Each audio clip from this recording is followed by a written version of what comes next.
Hello，大家好，歡迎到亂噏44嘅 podcast，一個講生活、講文化、講年輕人點樣喺英國成長嘅 podcast 啦。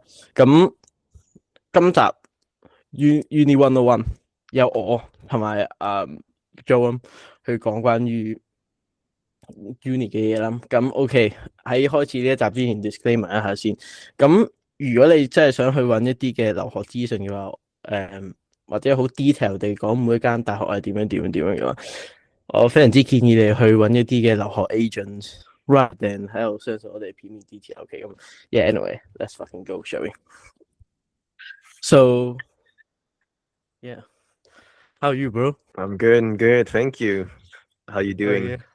Yeah, You really good. So good. So year 12 this year, right?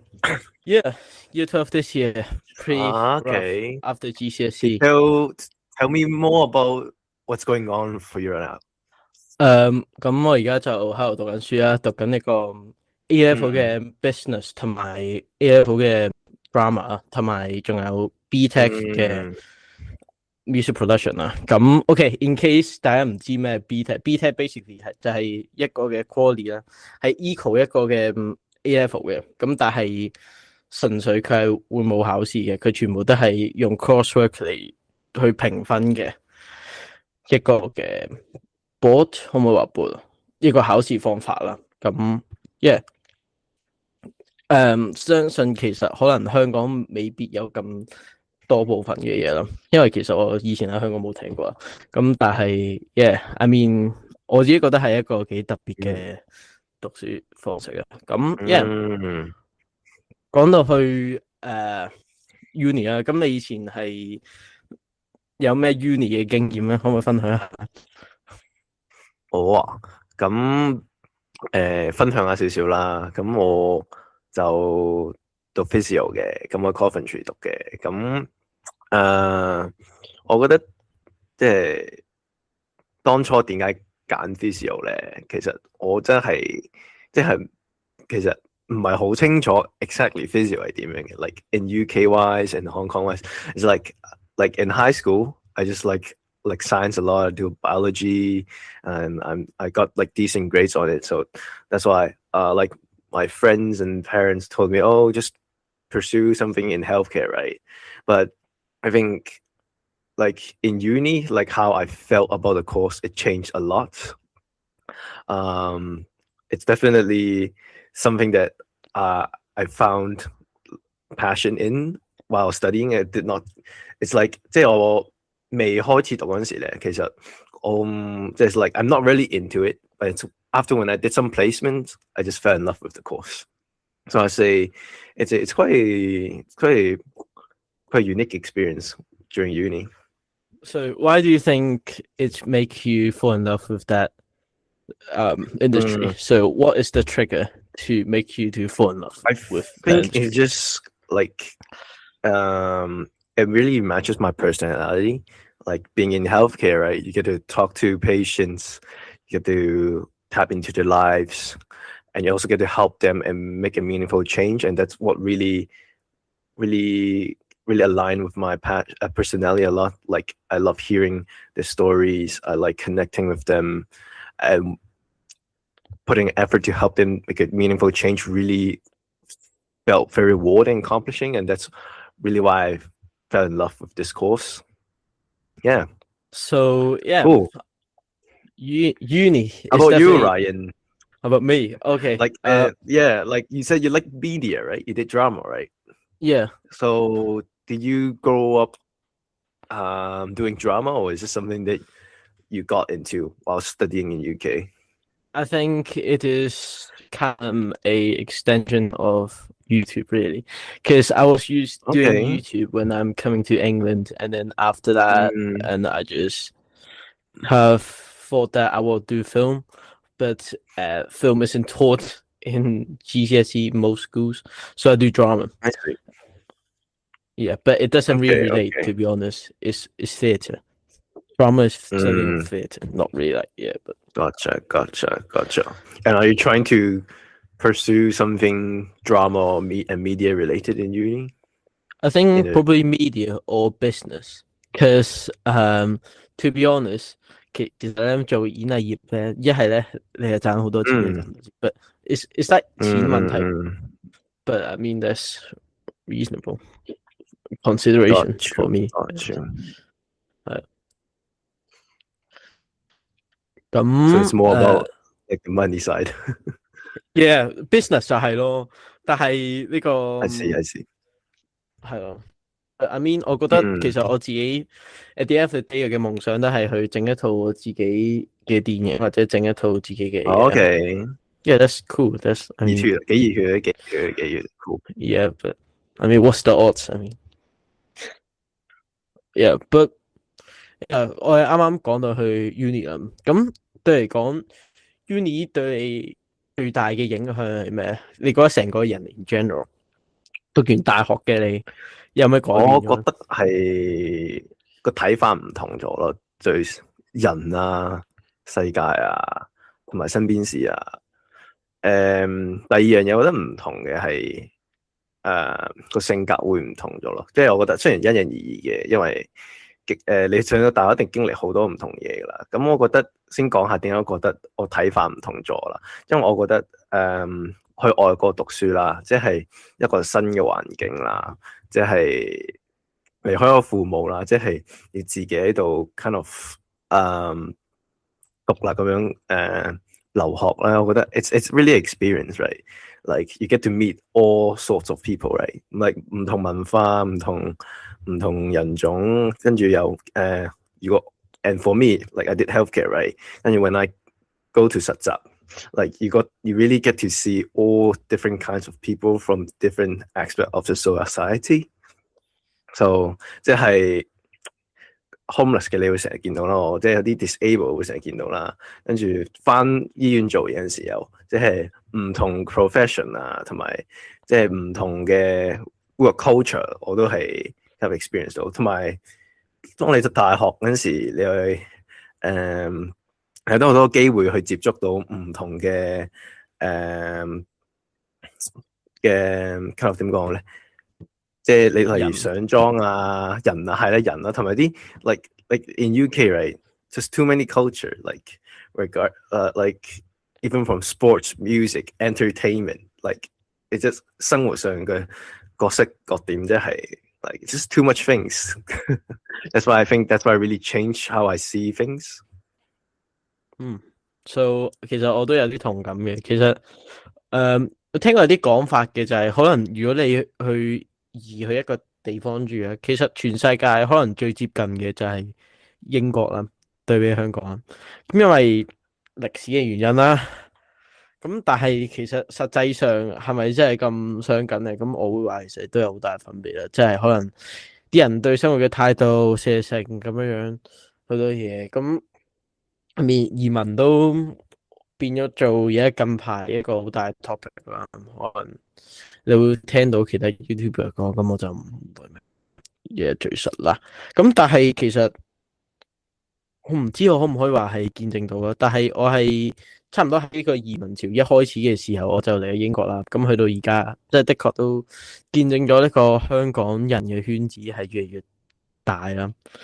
咁 yeah，it's pretty cool，I would say。at a way， 咁呢啲係第二集講啦。咁 but 你覺得如果要揀一樣，你覺得英國同埋香港最大嘅分別嘅嘢，你會話係咩in what aspect 即係邊方面先 ？All aspect it can be everything。 ？Everything Like the biggest culture shock。 I think biggest culture shock。即係如果拉翻入大學講嘅話，我覺得係個學習嘅方式好唔同咯。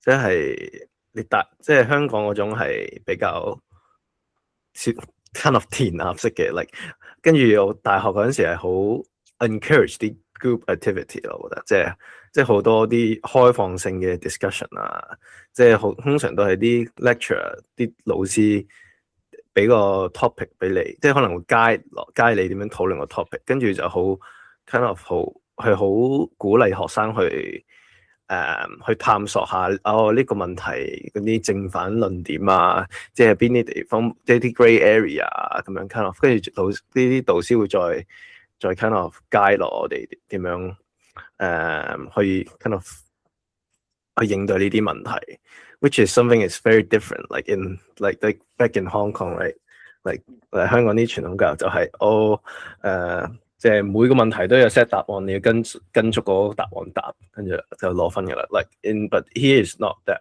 It's really trying to 培育你 to be a critical thinker, right? So that's one big difference that I find when I'm studying here in UK. OK，咁我非常之認同嘅，即係可能我而家去到 A level 咯，咁其實佢有好多嘅 project 都唔係淨係都好似好傳統咁讀書，例如我哋有 EPQ 啦 ，which is 係我哋類似揀一個 topic 去做一個 project 咁啦，which is 係我哋有集講過啦。咁然後之後仲有可能比較上佢嘅 aspect 會比較上，咁佢比較上可能 coursework 嘅 aspect 會比較高啊。每一課都係啦，可能有啲藝術科會比較明顯啦。咁但係可能對比起香港，可能我唔知香港，but我覺得係比較上自由啲，好似啱啱Joe 咁講。咁 at the way， 我覺得呢個都 kind of 係一個好處，but on the flip side， 呢個都 explain 咗點解可能so-called哇亞洲人讀書咁撚勁，因為就因為呢個原因咯 ，bro。It's like there's no other reason. It's like fair enough.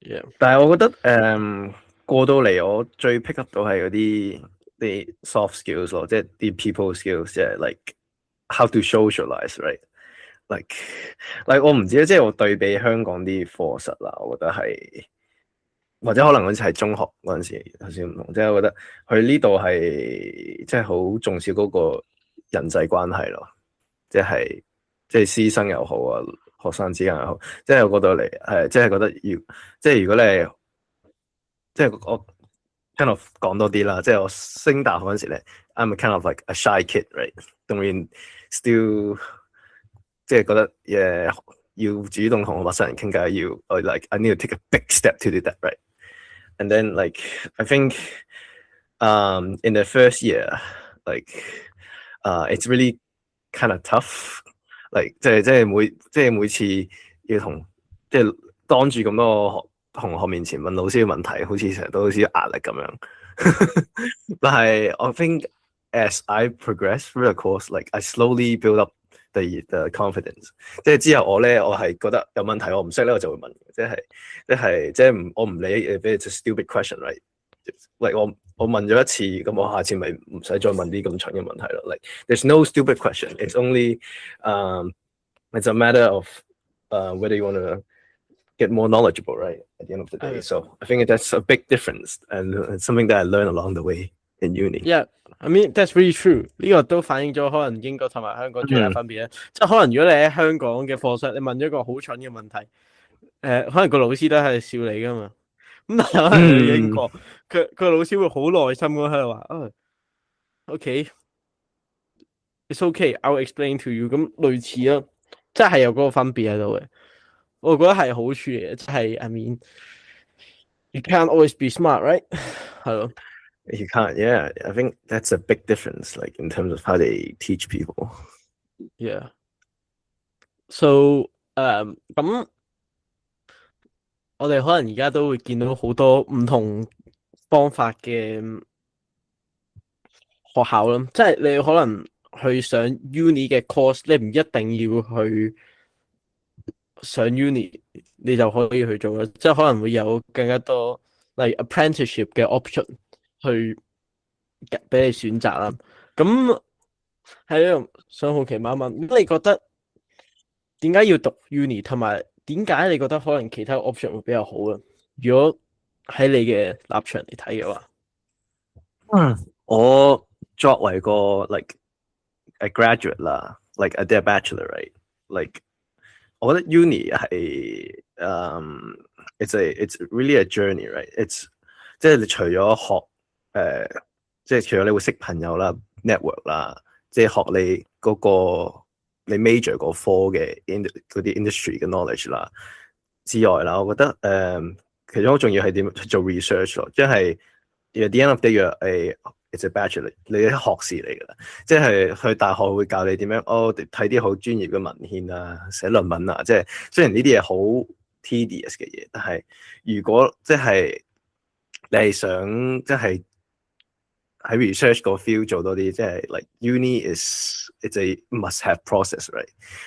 但係我覺得好似你講啦，最近其實都興啲 alternative 嘅 pathway 嘅，即係好多，即係如果你問而家英國 local 啲年輕人啦，即係唔係個個都即係一畢業就入 uni 嘅，即係而家有啲興叫 apprenticeship 啊，嗰啲即係師徒制啊，即係睇你咩行業啦，即係我醫療行業，例如你想做 support，想做 physio 嘅，而家佢有好多 apprenticeship 咧，就係俾錢你喺某間醫院度做住 support worker 先，跟住你可以做住佢哋啲輔助性嘅工作，同時俾你 off time 喺大學進修，跟住可能你讀3-4年啊，跟住就可以攞個 qualification 就變一個 qualified physio 咁樣 ，like so it's something that is kind of alternative, right? It's more sustainable and guarantees a job, but at the end of the day 啦，it's really different because 如果你有 apprenticeship，你 kind of working already, like you don't really get to have the time of being a uni student, like to do the networking, socializing, building a hobby, and doing your passion project. So it's a matter of difference. Like, do you want to get straight into work and start working, and get the experience that you only need, or do you want to like 探索下呢個社會，探索呢個世界 at the same time to build your personality. Like that's the difference I'll say. 咁其實我都有聽過好多呢啲講法啦，即係可能我都聽過身邊好多人就係可能佢哋喺度讀 U 嘅時候先揾到佢可能真正嘅興趣咁寫成，咁當然我揾到啦，what the fuck。咁 let's talk about apprenticeship shall we？ 因為其實我覺得 uni 嘅 topic 咁基本上你可能去 YouTube 揾下可能英國留學啊寫成咁樣類似啦，可能好多嘅 agent 啊寫成咁都其實都 cover 咗好多啦，但係反而 apprenticeship 呢條 route 我發覺其實係真係冇乜人講過。咁OK 簡介下呢個嘅 apprenticeship 先。apprenticeship 係一啲公司同埋一啲嘅 uni 可能佢哋合作，一係整一個課程出嚟，然後同時你喺讀緊呢啲課程嘅同時，你又喺度做緊嘢嘅喎，咁寫成。咁個好處就係好似啱啱 Joe 咁講啦 ，guarantee job，that is good。因為其實如果你唔知嘅話，其實英國而家好難揾工嘅咁。Don't mention it, bro. It's not the good days. 係咯，咁 I mean，全世界我覺得即係觀眾，即係我覺得如果係學生觀眾嘅話 ，definitely 可以do more research about it. It's definitely something you can consider.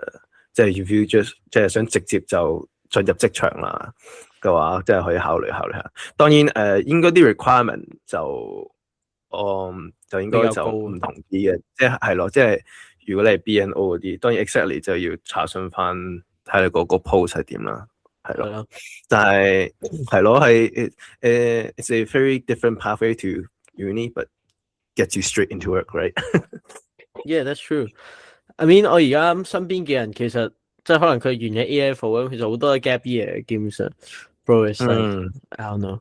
I think it's probably a good way for you to chill, because basically 你去到 A level 完咗，你嘅成個人生就喺度做緊嘢，唔係做緊嘢，喺讀緊書咁，可以俾你去離開讀書1年咁，我覺得都係一個好嘅 pathway， 但當然唔係一個好 productive 嘅 pathway。如果你想要去 you know like build up those stuff like， 其實講到 gap year 即係 foundation year 嗰啲，你又覺得點樣？你冇咩睇法你？Gap year， 對我嚟講我就唔會做，因為 time is ticking, man. I mean, I don't have the money.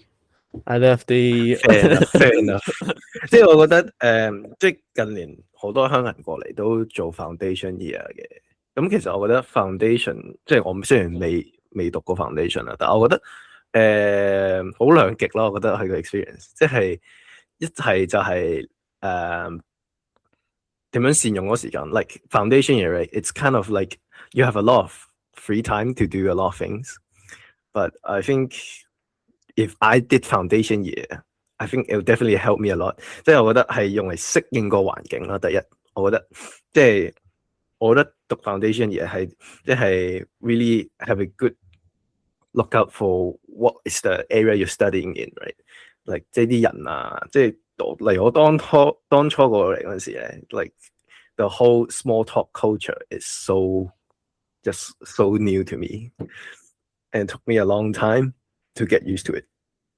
So I think doing foundation year definitely helps you trying to know the culture better, and also helps you build a social circle for you that can support your study. 所以 So, 咁如果觀眾唔知嘅，咁其實 foundation 咧，佢basically 嘅 quality 係等於一個 A level 嘅，但係佢 basically 就將 A level 嘅 course 所有嘢全部 strength 咗一個 year 啦。咁 basically 你學到啲知識就係 A level 度得到啲知識啦。咁當然調翻轉，你大概都會諗到嗰一個嘅壞處咧，就係可能比 A level 佢係好講好多，因為佢係課程就係咁多，I mean 你塞喺一年，即係當然好講啦。咁但係我覺得 foundation 好似啱啱咁講，當然有做講嘅嗰啲嘅好處啊。但係同時我覺得，如果你係一個可能諗住被 DSE 或者 I don't know， like 如果你係中五嘅，咁你過嚟英國啊，然後之後你喺度諗緊你想做 foundation 定做 A level 嘅話，我覺得其實如果你有嗰個嘅時間同埋金錢嘅話，我覺得 A level 都未必係一個壞嘅選擇，因為始終我覺得 A level 有多啲時間可以俾你去適應英國成個環境咁樣類似啦。咁因為我覺得如果你係真係需要嘅話就可以啦。咁當然如果你本身喺英國讀書嘅話，唔建議你讀 foundation 啦，直接入 uni 啦。Like what if you're originally studying UK? Okay, but anyway，我覺得 uni 都係一個好特別嘅地方啦。咁可能比起你本身嘅學校個社交圈子大好多，成個 year 大好多，可能更加 diverse 事實上。咁當然可能比較中學都可能比較難識朋友咯，會咁講，比較上嚟講，因為始終like but 因為咁呢個係一啲可能有啲觀眾會好奇嘅，就係其實如果你入到 uni 嘅話，你會有咩活動咧？其實有咩活動去玩咧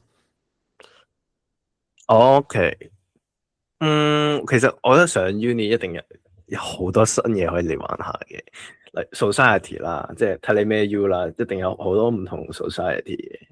但係雖然我有啲可惜，即係我中意玩音樂嘅，但係我間 U 就冇乜，唔係好多音樂數啦，即係其實都有嘅，有個 acoustic society，但係嗰時我啲怯啦，因為我唔好識唱英文歌啊嘛。咁我就係玩咗吉他冇幾耐嘅啫，咁我就冇呢個 balls 去 join 入去啦，有啲後悔嘅。但係我覺得如果咧係啱啱升 uni 嘅或者嚟緊升 uni 嘅觀眾啦，我覺得真係唔好怯，即係有咩新事物咪試下咯。Like you only have 3 years in uni, and time flies so quickly to the point that you don't realize, and then the uni is done already。即係我覺得你有時間就試下咯，即係我大學都試過唔少新嘢，例如攀石啊，試過即係 pick up 唔同嘅 hobbies 啊，即係玩下新樂器啊，跟住即係有時間翻下 part time 啊，即係感受下唔同嘅 work culture 啊，同埋人哋點樣 socialize 啊，或者睇下波啊，人哋即係英國好興睇波噶嘛，即係有時有咩歐國杯啊，跟住可能每4年一次世界賽，我覺得你點都要感受下，即係啲唔同嘅 local event 咯，或者 pub quiz 都要睇感受下，即係 like there's so many things to do in uni, and like I think just don't be shy and don't be afraid to try them, even you like it or not. If you don't like it, then just don't go next time. Oh damn, yeah, Yeah, that's true, man. that's I'm so true, looking bro. forward to get drunk, bro. You 18 yet? No, No. I'm like Okay, 18 next okay, year, okay, man. okay. Next year. Okay. Well, okay. Okay, Good cool. luck. We'll find you next year.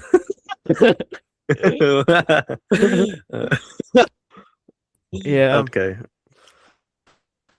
yeah, and I would say be careful, okay? Be careful drinking. That's what I would say. I saw really bad cases, and I won't say much. Okay, bro. I Right. mean, I see a lot at least. OK，咁 Ryan 啊，咁問下你啦，因為今日升學 Uni 101啊嘛，你有冇其實擔心之後上到大學 media 係唔啱你？有冇諗過？即係可能好老實講，係你同你 expect 嘅唔一樣。好老實講，其實有啊。其實我唔知有冇聽過一個講法啦，即係可能有啲興趣，如果你讀咗佢之後，嗰啲就唔會對你有興趣啊嘛。即係呢個都係我其中一個 concern 嘅。不過好彩我自己嘅 interest 係比較大嘅，所以我可能可以即係避去其他 interest 一陣，然後再避翻嚟。But I think 呢一個都算係我都5、6年嘅興趣，相信都可以繼續落即係去。你都 very passionate about this。OK， That's true。但係有樣嘢就係，即使你有 passion 啊，但係如果你讀大學個 process 係唔 enjoy 嘅，咁即係好似例如我啫，即係我 enjoy physio 嘅，it's because I like the process，like the placement experience I got，I enjoy it，even it's tough。但係假設可能你個 course 個 experience is not that good，or it's not something that you expect。Do you have 你會唔會擔心，即係揀呢科係唔啱你最尾？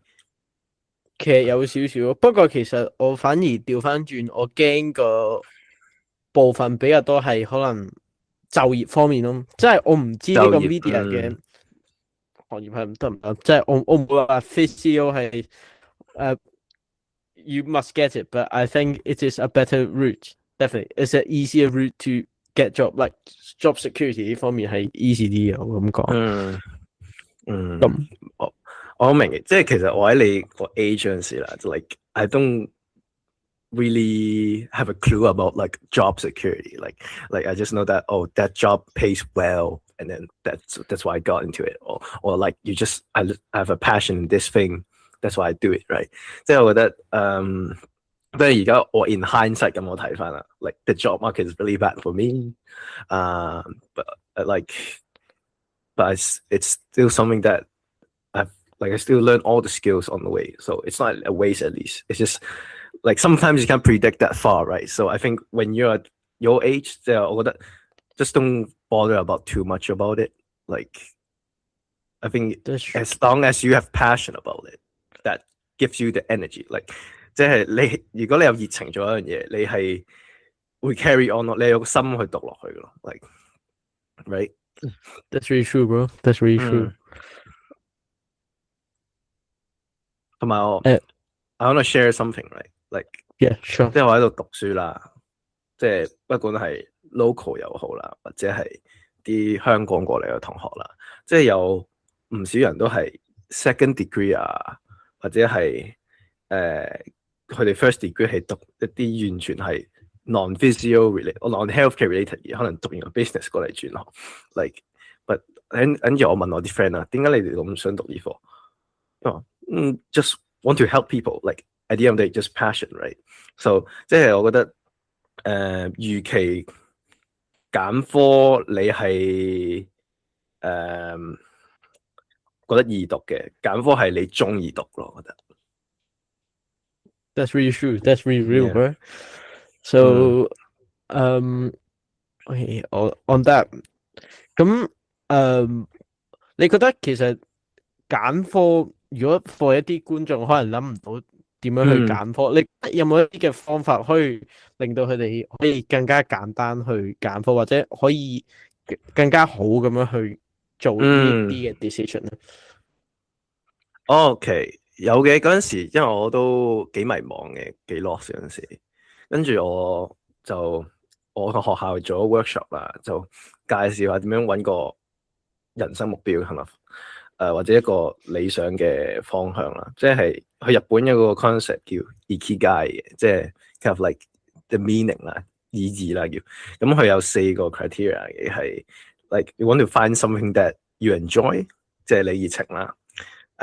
something that you can master or progression， 即係你可以 develop 嘅，即係你可以 be confident and competent， 即係有個 progression 啦，即係可以升 level 咁樣啦。跟住就係sustainable 嘅，即係點樣？即係可以即係 it pays you well，right？At least you can afford it。Like maybe not pays you well，but you can afford it。OK。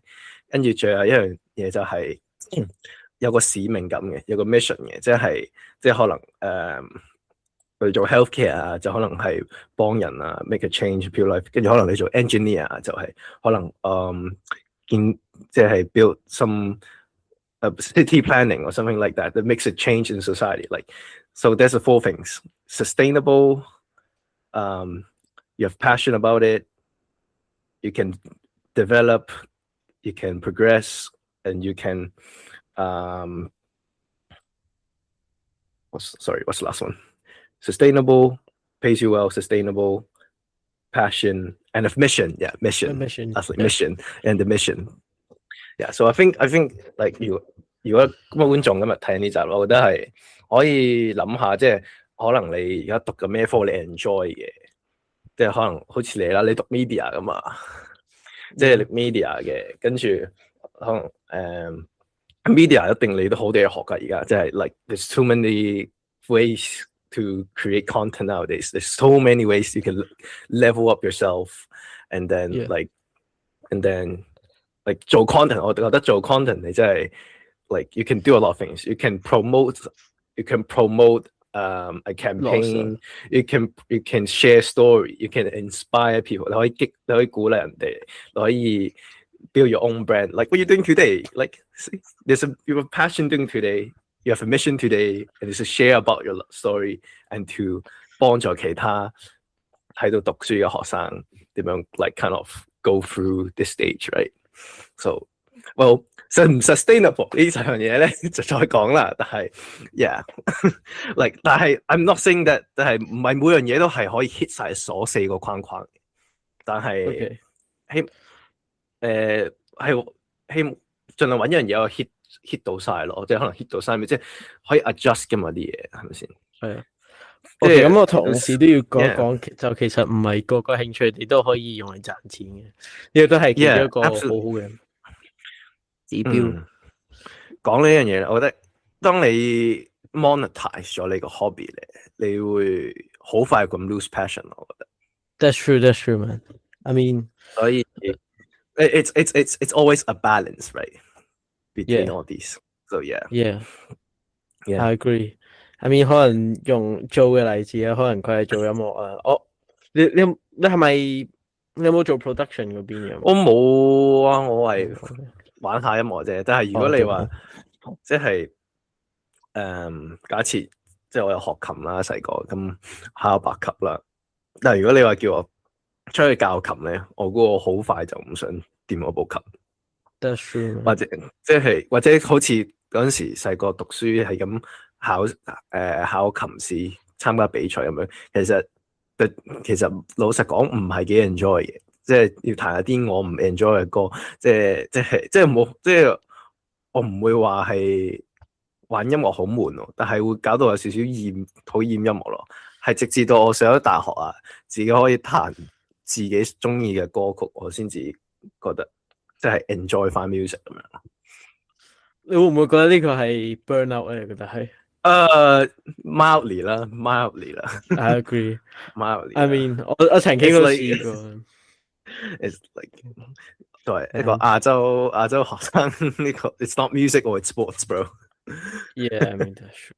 係咯。Yeah, that's true, man. Anyway, yeah. 所以我覺得同時都係你要平衡翻，你究竟你可唔可以一直做一樣嘢？即係我好老實咁講啊。即係其實我自己私底下我有 produce 一啲歌，我覺得如果我將佢做一個工作，可能唔得啦。YouTube 我直情係會唔想做到。你 podcast 我應該係可以 sustain 到，我覺得。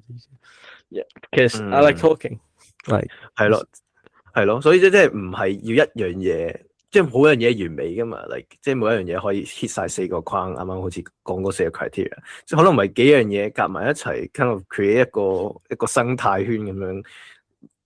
Kind of like like okay， 即係例如我 I do physio right， like it's very rewarding but I'm not just a physio right I can do more than what a physio do like I'm still a human being and I like yeah so like 即係可以諗 out of the box 多啲嘢，我覺得即係 That's true。I mean 其實都好多都有一兩個嘅歌手以前係做好 physio 嘅，例如有 Cashy 啊定咩 I don't know bro。I'm just yapping about that shit。But I think Cashy is a nurse now. I don't know.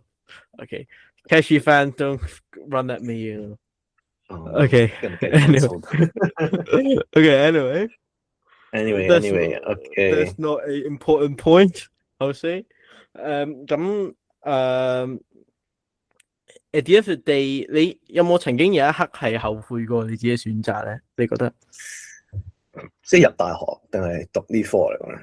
讀I mean 兩樣都可以嘅。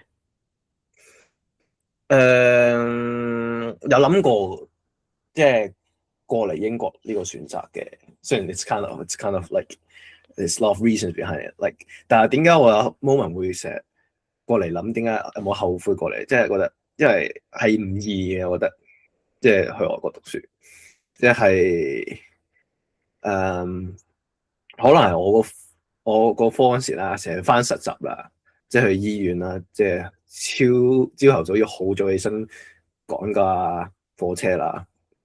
嗰陣時係即係有少少 burn out， 通常係我去到 burn out 嘅時候咧，就成日諗點解我喺度啊？我度做緊乜嘢啊？即係覺得好似每日都喺度淨係生存咁樣咯。